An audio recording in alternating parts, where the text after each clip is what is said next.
Hello dear friends, welcome to Dhawan study point. और SSC CGL 2022 के DV आपके start होने वाले हैं। तो कौन कौन से आपके डॉक्यूमेंट्स आपको चाहिए होंगे, और अगर आपके छोटी मोटी डॉक्यूमेंट मिस्टेक है तो उसका क्या सॉल्यूशन है। साथ में ही अगर आपके OBC certificate, EWS, SC, ST जितने भी आपके सर्टिफिकेट हैं उनके अंदर जो आपकी डेट है, यहाँ पर जो आपके डेट इशू होती है या कब तक वो वैलिड होते हैं, ये सारी बातें हम लोग इस वीडियो में देखने वाले हैं। अगर आप लोग चैनल पर नए हैं तो चैनल को सब्सक्राइब जरूर करें और वीडियो को लाइक ज़रूर कर देना अगर आपको पसंद आए तो। शुरू करते हैं हमारी वीडियो को, देखते हैं एक बार। तो सबसे पहले हम लोग देखेंगे कि आपकी जो एसएससी सीजीएल के यहाँ पर जो डॉक्यूमेंट वेरिफिकेशन होता है उसमें कौन कौन से आपके डॉक्यूमेंट्स रिक्वायर्ड होते हैं। ठीक है, देखिए 10th और 12th की मार्कशीट आपको यहाँ पर चाहिए होती है। मैंने साथ में लिखा है सर्टिफिकेट। तो देखिए, अगर आपका सर्टिफिकेट साथ में ही है तो कोई दिक्कत नहीं है। अगर मार्कशीट और सर्टिफिकेट दोनों अलग अलग हैं तो आपको दोनों ही यहाँ पर कैरी करके लेके जाना है। ठीक है, तो जनरली क्या होता है कि 2010 के, अगर आप राजस्थान से या कहीं से भी देख लेना आप लोग एक बार। ठीक है, तो 2010 से पहले क्या होता था कि राजस्थान में कि जो आपकी मार्कशीट थी और जो सर्टिफिकेट था दोनों अलग अलग आते थे आपके। ठीक है, आजकल वो दोनों कंबाइन कर दिए। अगर कंबाइन है तो कोई दिक्कत आपको है नहीं यहाँ पर। तो 10th और 12th के आपकी मार्कशीट और सर्टिफिकेट आपके साथ में होने चाहिए आपके। और याद रखना, सबसे पहले जब भी आपका डीबी होगा तो सबसे ज़्यादा इंपॉर्टेंट जो मार्कशीट होती है वो होती है 10th की मार्कशीट। यानी कि इसको बड़े गौर से यहाँ पर चेक करते हैं। तो आपको ये भी ध्यान रखना है कि इसके अंदर कोई भी गड़बड़ नहीं होनी चाहिए। सबसे इंपॉर्टेंट है आपके यहाँ पर 10th की मार्कशीट और 12th की मार्कशीट। इसमें ध्यान रखना कि आपकी डीओबी जो है आपकी मेंशन होनी चाहिए। ये इन्होंने यहाँ पर जो इन्होंने अभी नोटिस निकाला है। ठीक है, अभी जैसे आपको देखा होगा कि एएसओ इन सीएसएस के यहाँ पर डीवी की डेट इन्होंने निकाल दी है। तो उसके अंदर बताया इन्होंने यहाँ पर कि भाई 10th की जो मार्कशीट है उसमें डीओबी जरूर मेंशन होनी चाहिए। अगर वो डीओबी मेंशन नहीं है तो फिर आपको दिक्कत हो जाएगी आपको। ठीक है, फिर आपको कोई और डॉक्यूमेंट से चेक करेंगे, ऐसा नहीं कि बाहर कर देंगे, फिर आपको दूसरा डॉक्यूमेंट से वो वेरीफाई करेंगे उसको यहाँ पर। ठीक है, तो डीओ भी इसके अंदर होनी चाहिए, ये आप लोग ध्यान रखना। ठीक है, और इनकी फ़ोटोकॉपी आपको चाहिए यहाँ पर, सेल्फ अटेस्टेड आपको यहाँ पर, वो तो सभी की आपको चाहिए यहाँ पर। उसके अलावा आपकी डिग्री, और अगर आपके मान लीजिए आपके बहुत सारे स्टूडेंट ऐसे होंगे जो फाइनल ईयर में होंगे, पास आउट हो गए होंगे मतलब, तो उनकी डिग्री अभी तक नहीं आई है, तो उस उनके लिए यहाँ पर जो है प्रोविजनल सर्टिफिकेट जो यहाँ पर वो चल जाएगा। ठीक है, ये आपका आपको जल्दी मिल जाता है। तो डिग्री नहीं है तो आपका प्रोविजनल सर्टिफिकेट आपको चाहिए होता है। दोनों ही नहीं है तो दिक्कत हो जाएगी, ये आप लोग ध्यान रखना। दोनों में से एक तो आपको चाहिए यहाँ पर। ठीक है, साथ में जितने भी आपके सारे के सारे सेमेस्टर हैं उनकी मार्कशीट आपको यहाँ पर चाहिए होती है। और सेमेस्टर में ध्यान रखना, सेमेस्टर आपकी जैसे आपने बीएससी किया, बीटेक की है, तो जितनी भी आपकी मार्कशीट है, ठीक है, तो उसकी आप लोग ध्यान रखना कि जैसे आप मान लीजिए आपकी बीटेक होता है तो बीटेक के अंदर आपकी 4 साल की बीटेक होती है, 8 मार्कशीट होती है आपकी। ठीक है, तो 8 सेमेस्टर होते हैं, 8 मार्कशीट होती है। तो अगर आपके बीच में मान लीजिए कि एक दो मार्कशीट बीच में से गायब भी हैं तो भी काम चल जाएगा। आप ऐसा नहीं कि आपको वहाँ से भगा देंगे या आपको डॉक्यूमेंट आपका रद्द कर देंगे, आपका काम चल जाएगा। आपकी फ़ोटोकॉपी भी आपके पास में तो भी आपका काम चल जाएगा उनका। ठीक है, तो ये आप लोग ध्यान रखना। लेकिन आपके पास में डिग्री और प्रोविजन आपके होना चाहिए। और याद रखना कि सेमेस्टर की मार्कशीट में आपकी सबसे ज़्यादा इंपॉर्टेंट एक तो आपकी फाइनल ईयर की मार्कशीट। ठीक है, वो ज़्यादा इंपॉर्टेंट है आपकी। ठीक है, फाइनल ईयर की मार्कशीट तो कंपलसरी होनी चाहिए। उसके अलावा आपके पास एक मार्कशीट आती है कंसोलिडेटेड। ठीक है, उसमें क्या होता है कि मीनिंग मिस्टेक हो गई थोड़ी सी। ठीक है, इसमें क्या होता है कि आपके जितने भी सेमेस्टर हैं, आपके सारे सेमेस्टर के जो मार्क्स है वो इसमें आपके इंक्लूड होते हैं आपके। तो ये वाली भी आपको चाहिए होती है कंसोलिडेटेड आपका पर। ठीक है, इसके अलावा देखिए, ये तो आपका आपका आ गया पर ग्रेजुएशन का। उसके अलावा देखिए सबसे ज़्यादा इंपॉर्टेंट आता है आपका यहाँ पर। ठीक है, OBC certificate, EWS certificate, SC ST certificate. तो देखिए एससी और एसटी को तो यहाँ पर कोई दिक्कत लेने की बात है नहीं यहाँ पर। इनका तो एक बार सर्टिफिकेट बन गया उसके बाद कोई दिक्कत नहीं है, बस सेंट्रल का होना चाहिए। ठीक है, सेंट्रल का होना चाहिए। और अगर आपके पास डिजिटल है तो बहुत अच्छी बात है, उसको डिजिटल आपका करा लेना आप लोगों के पास। ठीक है, वो तो आपका नॉर्मली बन जाता है, आपको कोई दिक्कत नहीं आती। दिक्कत आती है ओबी सर्टिफिकेट और ईडब्ल्यू सर्टिफिकेट की बात करते हैं हम लोग यहाँ पर।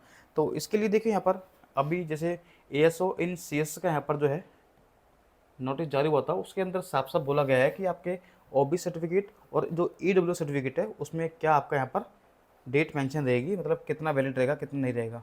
तो मैं आपको दिखा देता हूँ, देखिए एक बार। तो आइए, आपको ये दिख रहा होगा, नहीं दिख रहा होगा तो मैं बाद में इसको मेंशन कर दूंगा। ठीक है, या फिर आपको इसकी जो पीडीएफ है मैं आपको जो टेलीग्राम चैनल मेरा धवन स्टडी पॉइंट वहाँ पर मैं शेयर कर दूंगा। आप मुझे इंस्टाग्राम पर ही फॉलो कर सकते हैं।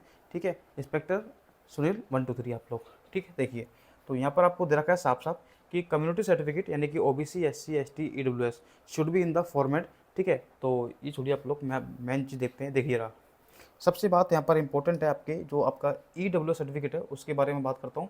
फिर आएंगे हम लोग यहाँ पर ओबीसी सर्टिफिकेट के बारे में।